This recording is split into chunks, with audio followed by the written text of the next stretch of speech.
Welcome to Freaky Fauna Friday, where every Friday we take a little time and explore some of the freaks of nature from around the planet we cherish so deeply. So please, jump aboard and let's explore the wilds together.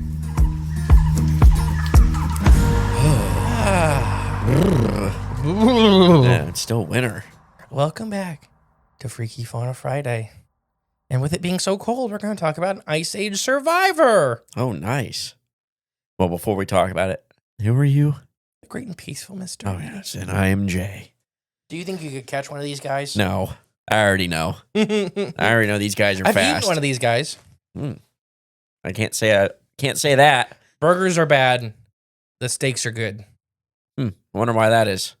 Because they have no fat on them. Oh, okay. We're going to talk about pronghorns, All right. a.k.a. pronghorn antelope, which is not correct. No, they're not antelopes. Not technically. They're not true antelope. Are they deer? Huh? Are they deer? No. Oh, okay. So most of us do not naturally make the connection between the U.S.-Mexico border wall and animal migrations.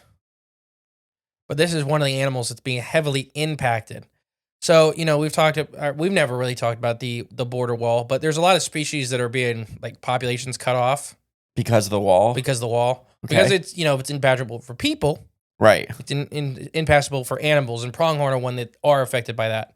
But there's been studies using motion-activated cameras on the Sonora-Mexico border that captured thousands of pronghorn trying to go back and forth in 3 years. But yeah, so pronghorn is native. It's native even-toed, hoofed aerodactyl.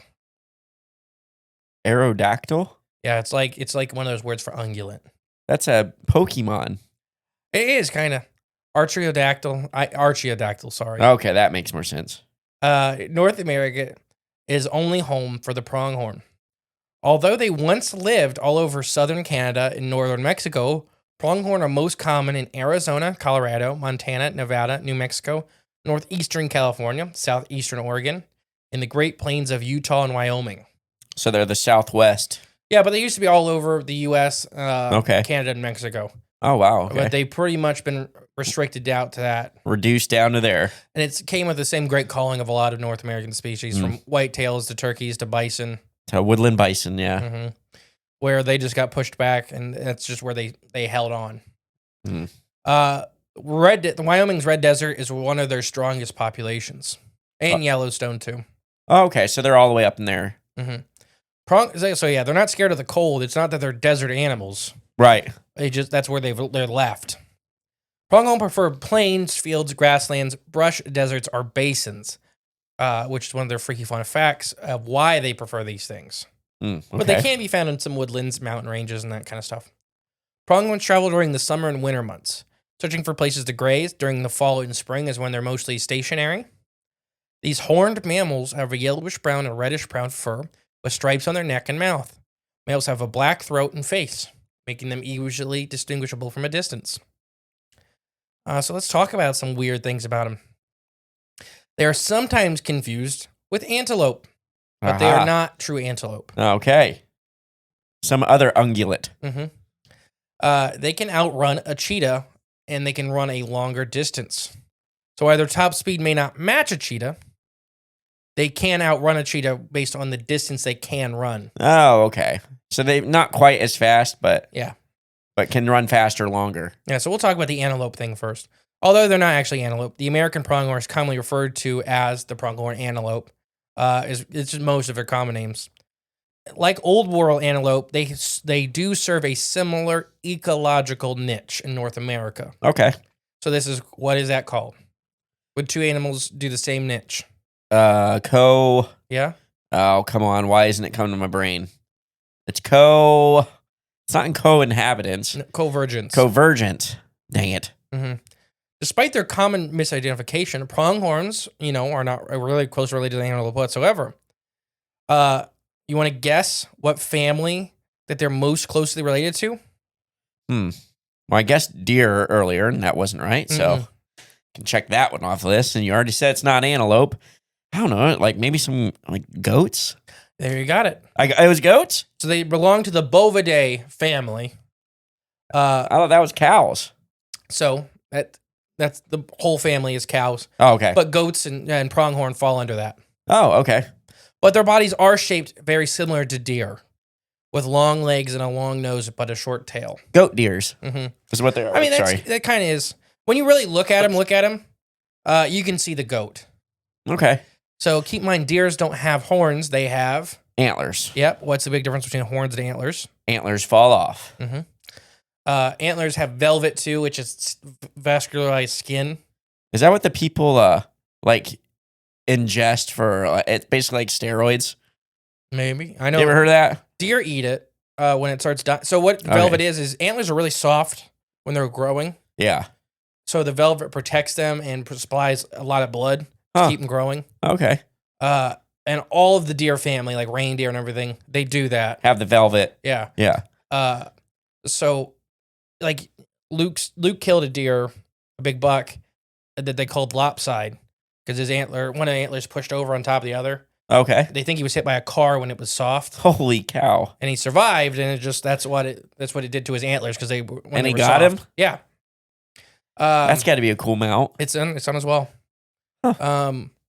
So the difference with animals like pronghorn, cows, and goats is they have a bone core to their horn, and then a keratin sheath on top. Okay. So the actual horn you feel is the sheath that grows. So like a fingernail or hair, but it has a bone core to it. Okay. And then there's flesh in between. So when people find those and they're like hollow, it's just because the bone part is falling out. The bone part is still attached to the skull. Yeah.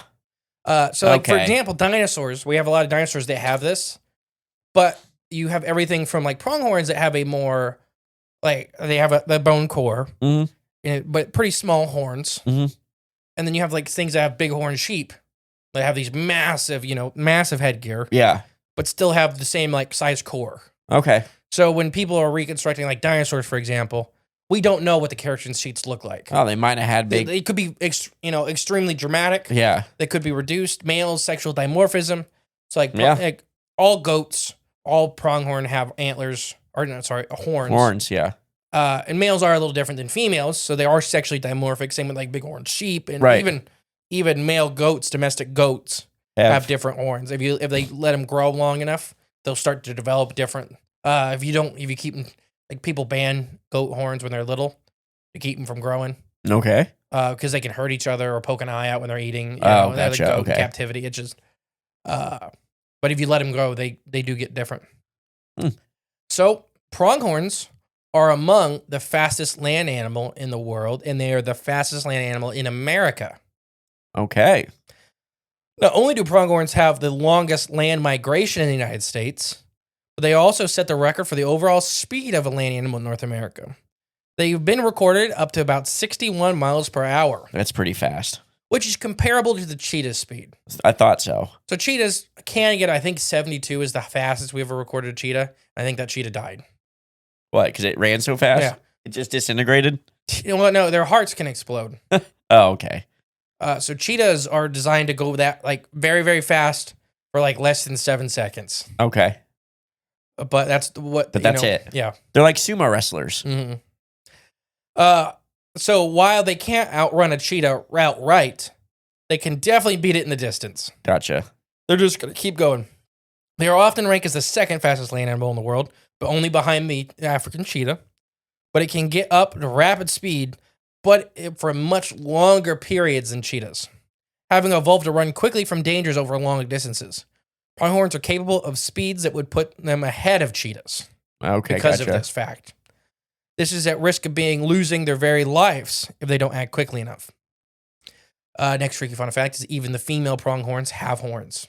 Oh, okay, cool. While they are very different than male pronghorns, true horn features are single points rather than the forked points of the males. Oh, so that's the dimorphism there. Yeah. Okay. More like a goat, like a normal goat horn with just one kind of horn going up. Okay. On each side, a pair of horns, but one on each side of its head. And the adult male pronghorns have like the fork. Okay, gotcha. On each side. Mm-hmm. Males can have forward-facing points. They can get up to 10 inches long. This leads to pronghorns' names. Female pronghorns, much like their male counterparts, have the long horn, but they don't have the smaller point that comes off it. Hmm. Pronghorns are the only creature that regularly shed their forked horns. Okay. So they'll actually shed the keratin sheaths. So it's the only one that does it. Hmm. Cow, like nobody else does it. Sheds the sheath sheath. over. Huh. That's pretty unique. And this is different than like rhinos, for example. Like rhinos don't have anything in there. No, it's just one. What is that? There's no bone. Just all It's just keratin, keratin, yeah. or hair, or Yeah. your fingernails. Even though it's considered a horn, it's a different type of horn. Yeah. Well, I mean, if that's all you got, you can't call it something else. I mean, that's a horn. Number 5 is pronghorns are extremely social. Hmm. Pronghorns are herd animals, and they tend to travel in extremely large groups. On the other hand, during the spring, though, bucks frequently venture out alone, form small mating groups. Mating season of pronghorns is September and October. For protection from other males, polygamous bucks build harems of up to 10 does. Hmm. During the winter, herds of pronghorns can reach up to 1,000 members. That's a lot.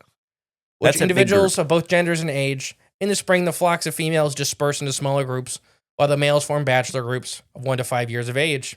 The older males tend to just wander alone. Hmm.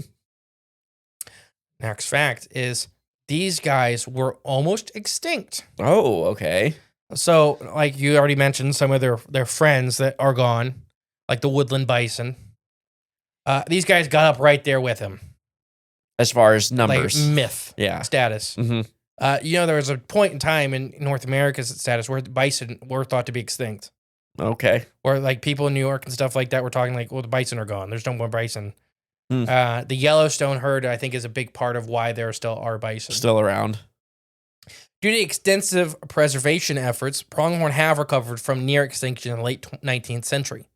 Numerous predators on prey on pronghorn, including wolves, cougars, bobcats, coyotes, wild dogs, and golden eagles. What? Yeah. Due to the restoration or restrictions on shooting and preservation of stable habitat, pronghorn numbers increased around 1 million individuals now. Oh, right. Good. So, like where they're abundant, where they generally are abundant now. Okay, good. So there are hunting seasons on them and stuff like that where you can, and their numbers are stable. But they may have been down just a few thousand individuals. Well, at least we did a good job there recovering. I'm like the white-tailed deer.